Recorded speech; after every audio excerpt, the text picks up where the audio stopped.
Ready ನೋಡಿ sir sir cinema ನೋಡಿದ್ರೆ ತುಂಬ ಚೆನ್ನಾಗಿದೆ. ಮೊದಲನೇದಾಗಿ ಪುಷ್ಪಮ್ಮ ಅವರಿಗೆ ಮತ್ತು ಎಂಟೈರ್ ಕೊತ್ತಲವಾಡಿ ಟೀಮ್ಗೆ ಅಭಿನಂದನೆಗಳು. ಯಾಕೆಂದರೆ ಏನೋ ನನಗೇನೊಂದು ಸಿನಿಮಾ ನೋಡಿದ ಎಕ್ಸ್ಪೀರಿಯನ್ಸ್ ಅಂತ ಆಗಲಿಲ್ಲ.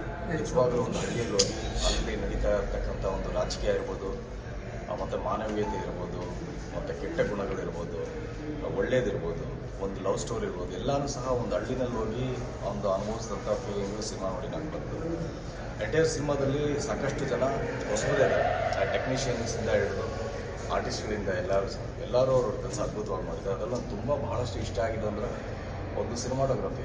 ಕಾರ್ತಿಕ್ ನಮ್ಮ ಹುಡುಗನೇ, ನನ್ನ ಪ್ರೇಮ ಪೂಜ್ಯಮ್ಗೆ ಅಸಿಸ್ಟೆಂಟಾಗಿ ಮಾಡಿದಂಥ ಹುಡುಗ ಇವತ್ತು ಅದ್ಭುತವಾಗಿ ಒಂದು ಸಿನಿಮಾಟೋಗ್ರಫಿ ಮಾಡಿದ್ದಾರೆ.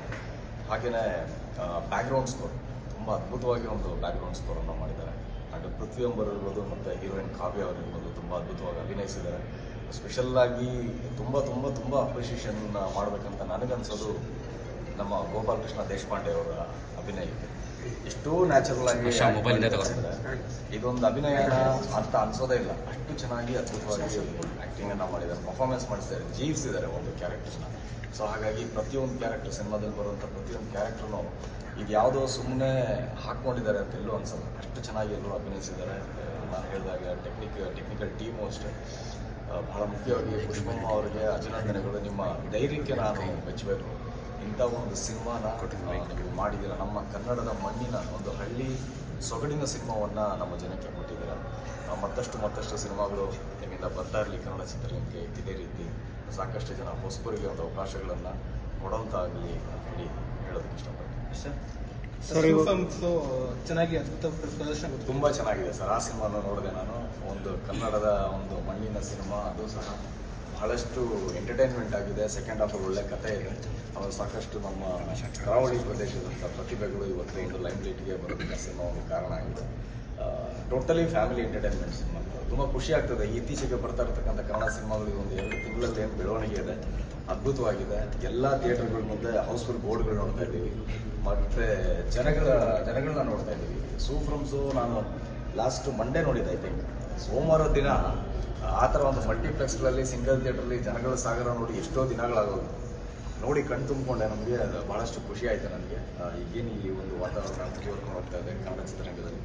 ಇನ್ನೂ ಸಾಕಷ್ಟು ಒಳ್ಳೆ ಸಿನಿಮಾಗಳು ಬರಲಿ ಅಂತ ಹೇಳಿ ಹಾರೈಸೋಕ್ಕೆ ಇಷ್ಟ. ಈ ಕೊತ್ತಲವಾಡಿ ಸಿನಿಮಾಗೂ ಫ್ಯಾಮಿಲಿ ಜೊತೆ ಬಂದಿದ್ದು, ಫ್ಯಾಮಿಲಿ ರಿಯಾಕ್ಷನ್ ಹೇಗಿತ್ತು? ಚೆನ್ನಾಗಿದೆ ಸರ್. ನೀವೇ ನೋಡಿದ್ರಲ್ಲ. ಸೊ ಆ್ಯಕ್ಚುಲಿ ನಾವೆಲ್ಲ ಫ್ಯಾಮಿಲಿ ಬ್ಯಾಕ್ಗ್ರೌಂಡಿಂದನೇ ಬರ್ಕೊಂಡು ಬಂದಿರೋದಾಗಿರೋದು ಅಂತ. ನಾನು ಯಾವುದೇ ಸಿನಿಮಾಗಳು ಹೋದ್ರೂ ಸಹ ಅಷ್ಟೇ ವಿತ್ತು ನನ್ನ ಫ್ಯಾಮಿಲಿ ಹೋಗ್ತೀನಿ. ಸೊ ಹಾಗಾಗಿ ಯಾಕಂದರೆ ಅವರು ಸಹ ನೋಡಬೇಕಾಗುತ್ತೆ. ಅವರು ಒಂದು ವಿಮರ್ಶೆಗಳು ಮತ್ತು ಪ್ರೋತ್ಸಾಹ ಎಲ್ಲ ನೋಡಬೇಕಾಗುತ್ತೆ. ಸೊ ಹಾಗಾಗಿ ನಮ್ಮ ಕನ್ನಡ ಸಿನಿಮಾಗಳನ್ನ ನಾವೇ ಫ್ಯಾಮಿಲಿ ಸಮೇತ ಕರ್ಕೊಂಡೋಗಿ ಥಿಯೇಟರ್ ನೋಡಲಿಲ್ಲ ಅಂದರೆ ಜನಗಳಿಗೆ ನಿಮ್ಮ ಫ್ಯಾಮಿಲಿ ಸಮೇತ ಬಂದು ನಮ್ಮ ಸಿನಿಮಾ ನೋಡಿ ಅಂತ ಹೇಳೋದ್ರಲ್ಲಿ ಅರ್ಥನೇ ಇರಲ್ಲ. ಸೊ ಅದೊಂದು ಉದ್ದೇಶದಿಂದ ನಾನು ಎಲ್ಲೇ ಹೋದರೂ ಸಹ ನನ್ನ ಫ್ಯಾಮಿಲಿ ಜೊತೆನಲ್ಲಿ ಕನ್ನಡ ಸಿನಿಮಾಗಳನ್ನ ನಾನು ನೋಡೋದು. ಸೊ ಗೋಪಾಲ್ ಕೃಷ್ಣ ದೇಶಪಾಂಡೆ ಅವ್ರ ಬಗ್ಗೆ ಏನು ಹೇಳ್ತೀರಾ? ನಾನು ಹೇಳಿದ್ನಲ್ಲ ಆಗಲಿ, ಅದ್ಭುತವಾಗಿ ಮಾಡಿದ್ದಾರೆ. ಅವರು ಎಲ್ಲೂ ಆ್ಯಕ್ಟ್ ಮಾಡ್ತಾ ಇದ್ದಾರೆ ಅಂತ ಅನ್ಸೋದೇ ಇಲ್ಲ, ಜೀವಿಸಿದ್ದಾರೆ ಪಾತ್ರವನ್ನು. ಸೊ ಅಷ್ಟೊಂದು ಅದ್ಭುತವಾಗಿ ನ್ಯಾಚುರಲ್ ಆಗಿರುವಂಥ ಆ್ಯಕ್ಟ್ರು ನಮ್ಮ ಕನ್ನಡದ ಹೆಮ್ಮೆ ಅಂತ ಹೇಳಕ್ಕೆ ಇಷ್ಟಪಡ್ತೀನಿ. ಸರ್, ಇವಾಗ ನೆಕ್ಸ್ಟ್ ನಿಮ್ಮ ಸಿನಿಮಾ ಬಗ್ಗೆ ಅಪ್ಡೇಟ್ ಏನಾದರೂ ಸರ್? ನನ್ನ ಸಿನಿಮಾ DDDಕ್ಕೆ ಇನ್ನೊಂದು ಕ್ಲೈಮ್ಯಾಕ್ಸ್ ಪೋರ್ಷನ್ ಬ್ಯಾಲೆನ್ಸ್ ಇದೆ, ಒಂದು ವಾರ ಬ್ಯಾಲೆನ್ಸ್ ಇದೆ. ಆಮೇಲೆ ಸ್ಪಾರ್ಕ್ ಅನ್ನೋ ಸಿನಿಮಾ ಆಲ್ರೆಡಿ ನನ್ನ ಪೋರ್ಷನ್ ಇದೆ, ಕಂಪ್ಲೀಟ್ ಆಯಿತು. ಇನ್ನೊಂದು ಸಿನಿಮಾ ಕಾಪ್ ಆಗಿ ಆ್ಯಕ್ಟ್ ಮಾಡುವಂಥದ್ದು, ಅದು ಸಹ ಕಂಪ್ಲೀಟ್ ಆಗಿದೆ. ಅದಕ್ಕಿಂತ ಹೆಸರಿಟ್ಟಿಲ್ಲ. ಈ ವರ್ಷದಲ್ಲಿ ಒಂದು 2 ಸಿನಿಮಾದು ಖಂಡಿತವಾಗ್ಲೂ ರಿಲೀಸ್ ಆಗಿದೆ. ಸೊ ಸ್ಪಾರ್ಕ್ ಅನ್ನೋ ಸಿನಿಮಾದಲ್ಲಿ ನೀವು ವಿಲನ್ ಪಾರ್ಟ್ ಇಲ್ಲ, ಅದನ್ನು ನೀವು ತೆರೆ ಮೇಲೆ ನೋಡಬೇಕು.